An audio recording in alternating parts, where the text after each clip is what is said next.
مولانا انعام احمد قاسمی کے سبھی بیان سننے کے لیے مولانا انعام احمد قاسمی آفیشل کو لائک، کمنٹ، شیئر اور سبسکرائب کریں۔ شکریہ۔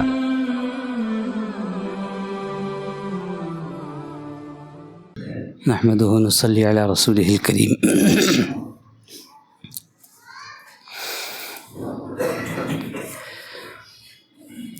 اللہ تبارک تعالیٰ نے قرآن پاک میں اپنے اور نبیوں کے، پھر صحابہ کے، پھر قیامت تک کے آنے والے ولیوں کے فرائض کے، واجبات کے، سنتوں کے ایک ایک حق بیان فرمائے۔ اللہ تبارک تعالیٰ کے جو حقوق ہیں وہ کسی نبی کے اندر نہیں پائے جا سکتے۔ اللہ کا حق عبادت ہے، عبادت کسی نبی کی نہیں کی جا سکتی۔ قربانی صرف اللہ کے لیے ہے، قربانی کسی اور کے نام پر نہیں کی جا سکتی۔ ان صلاتی و نسکی و محیای و مماتی للہ العالمین۔ اللہ جو سارے جہان کا پالنے والا ہے، نماز بھی اسی کے لیے ہے، قربانی بھی اسی کے لیے ہے۔ کسی دوسرے کے لیے نماز نہیں پڑھی جا سکتی، کسی دوسرے کے لیے قربانی نہیں کی جا سکتی۔ جو اس حق کو نہیں جانتا وہ اللہ کے نام کی بھی قربانی کرتا ہے اور ولیوں کے نام کی بھی قربانی کر دیتا ہے، تو یہ شرک و کفر تک پہنچ جاتا ہے۔ قربانی صرف اللہ کے لیے، سجدہ صرف اللہ کے لیے۔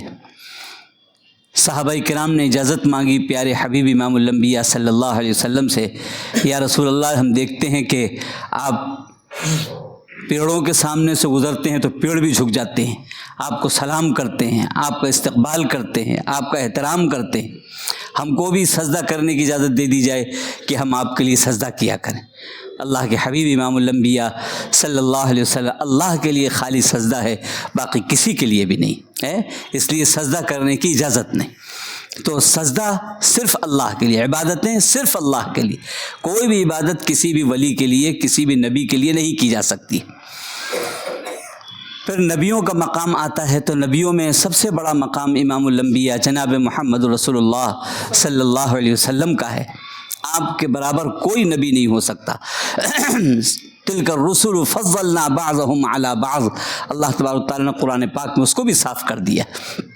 ہم نے نبیوں میں ایک دوسرے پر فضیلت بخشی ہے، اور سب سے بڑی فضیلت امام الانبیاء جناب محمد رسول اللہ صلی اللہ علیہ وسلم کے لیے۔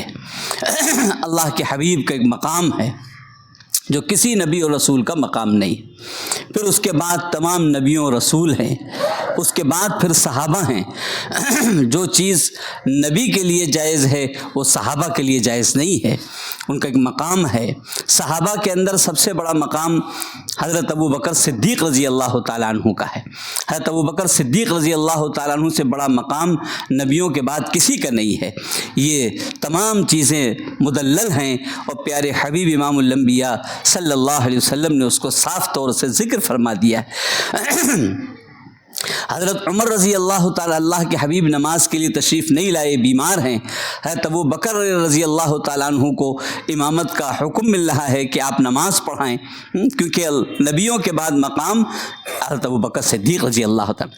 حضرت عمر رضی اللہ تعالیٰ عنہ کو لوگوں نے کھڑا کر دیا، آواز آئی، اللہ کے حبیب فرمایا نہیں ہے، یہ آواز تو عمر کی معلوم ہوتی ہے، ابو بکر نماز پڑھائیں گے، ابو بکر کے لیے کہا گیا ہے۔ لہذا سب سے بڑا مقام حضرت ابو بکر رضی اللہ تعالیٰ عنہ کا، پھر حضرت عمر رضی اللہ تعالیٰ عنہ کا، پھر حضرت عثمان غنی رضی اللہ تعالیٰ عنہ کا، پھر حضرت علی رضی اللہ تعالیٰ عنہ کا۔ ایک مقام ہے، ایک سلسلہ ہے، ایک ترتیب ہے جو پوری طریقے سے بیان کی گئی ہے۔ کوئی اس ترتیب کو نہیں مانتا ہے تو وہ غلط ہو جائے گا، وہ اسلام کے طریقوں پر چلنے والا نہیں کہلائے گا۔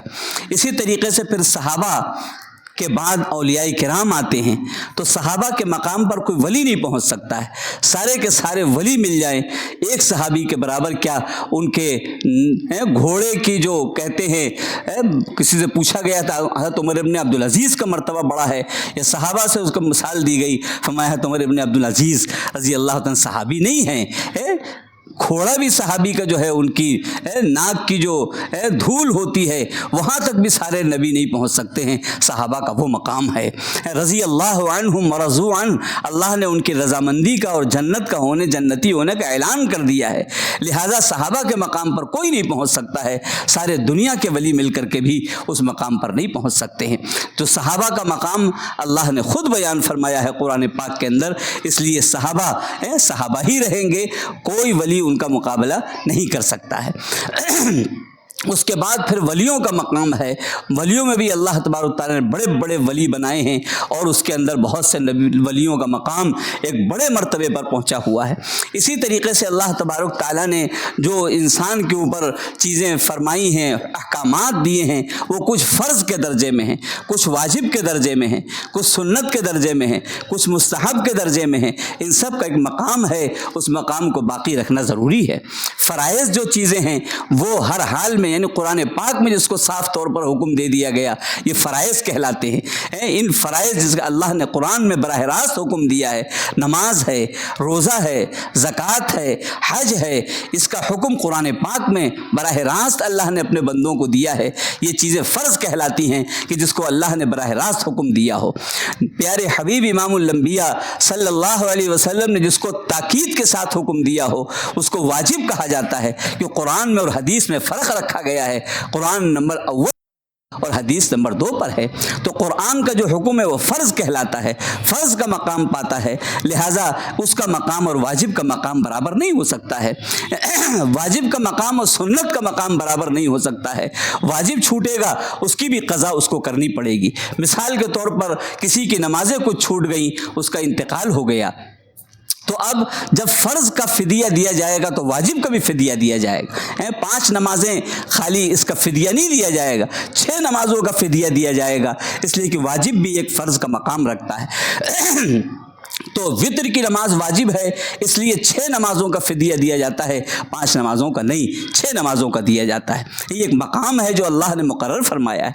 उसके बाद फिर सुन्नतें आती हैं, फिर मुस्तहब्बात आते हैं। सबको अपने मकाम पर रखना और उसी अंदाज से अदा करना ये इंसान के ज़िम्मे फ़र्ज़ है। पूरी तमाम तफसील है कुरान और हदीस के अंदर इसकी बयान फरमाई गई। लिहाजा अगर कोई शख्स किसी का इंतकाल हो गया, इंतकाल हो जाने के बाद उसका कर्जा था, तो कर्ज का अदा करना उसके माल में से नंबर 1 पर है। कुरान पाक ने उसको जिक्र फरमाया है कि जो इंतकाल कर जाए उसका कर्जा नंबर 1 पर अदा किया जाएगा। अगर उसका माल कर्जा अदा करने में सब का सब जाए तो वारिसों को कुछ नहीं दिया जाएगा, सब उसके कर्जे में अदा कर दिया जाएगा। ये कुरान ने जिक्र किया है। लोग फ़राइज़ को छोड़ रहे हैं और सुन्नतों को मकाम ऊपर बना रहे हैं और फ़र्ज़ को छोड़ रहे हैं। लोग अल्लाह के बराबर नबियों को बना रहे हैं, लोग सहाबा को, वलियों को अल्लाह के बराबर बनाए दे रहे हैं। ये सारी चीज़ें बिल्कुल गलत हैं। जो इस्लाम है उसकी उसी तरतीब से, उसी अंदाज से माना जाएगा जैसा कुरान और हदीस हमको बयान कर रहा है। लिहाजा किसी का इंतकाल होता है, सबसे पहले फ़र्ज़ देखा जाएगा, इसका कर्जा कितना था किसी के ऊपर। अगर कर्जा है तो इसका माल बेच करके, इसका मकान बेच करके, इस जो कुछ इसने छोड़ा है उसे बेच करके कर्जा नंबर 1 पर अदा किया जाएगा। लोग कर्जे का जिक्र भी नहीं करते और 30 और 40वें की देख चढ़ा देते हैं। ये कर्ज था भाई, कर्जा ये नंबर 1 पर फ़र्ज था, तुमने उसे छोड़ दिया और तुम खाना खिला रहे हो, सवाब पहुंचेगा? बिल्कुल नहीं पहुंचेगा। फ़र्ज नंबर 1 पर है। अगर फ़र्ज अदा न किया, तुमने सारा माल भी सदका कर दिया तो भी वो पकड़ा जाएगा, जाने वाला है, वो बचेगा नहीं। लिहाजा पहले नंबर पर जो कुरान हुकूक बयान करता है फ़र्ज़ के दर्जे में, उसको अदा करना ज़रूरी है। आजकल देखा जा रहा है कि इंतकाल करने वाले की कर्ज़ की कोई फिक्र ही नहीं होती है, सारा कर्जा जो है उसके ज़िम्मे रहता है और सारी लोग बांट लेते हैं, औलाद बांट लेती है जायदाद, और कर्ज़ की अदा करने की फ़िक्र नहीं करती जाने वाले की। ये बहुत ज़रूरी चीज़ है। कुरान पाक ने हर वसीयत पर, हर हिस्से पे फरमा, पहले कर्जा, उसके बाद वारिस को इतना मिलेगा, पहले उसके बाद बेटे को इतना मिलेगा, पहले कर्जा उसके बाद बेटी को इतना मिलेगा। इस तरह कुरान पाक ने जिक्र किया है। तो इन तमाम चीज़ों को आदमी को चाहिए खुद कर्जा अदा करके जाए, किसी का कर्जा अपने साथ लेकर के न जाए, इसलिए कि औलाद का कोई पता नहीं है कि ये बांट लेगी या तुम्हारा कर्जा अदा करेगी। इसलिए किसी का भी कर्जा हो उसको अपने सामने निपटा लेना की कोशिश करनी चाहिए। कोई जनाजा आता था तो अल्लाह के हबीब पूछते थे, ये इसका कर्जा तो नहीं किसी के ज़िम्मे है? क्या कर्जा है? क्या इसने कुछ वसीयत की है? कुछ माल छोड़ा है जिससे कर्जा अदा हो जाए?